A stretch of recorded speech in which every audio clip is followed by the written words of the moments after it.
আপনারা কি জানেন সুশি অ্যাকচুয়ালি একটি খাবার না, এটা একটি প্রসেস।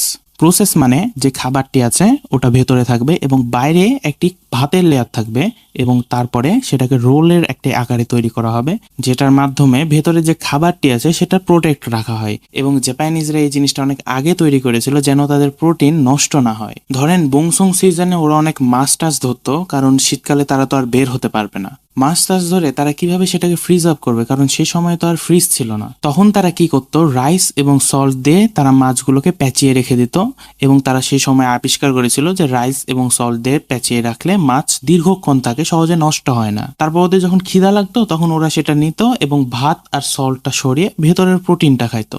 যে জিনিসটা অ্যাকচুয়ালি প্রিজার্ভেশনের মেথড ছিল সেই জিনিসটা এখন মানুষ রেগুলার খায়।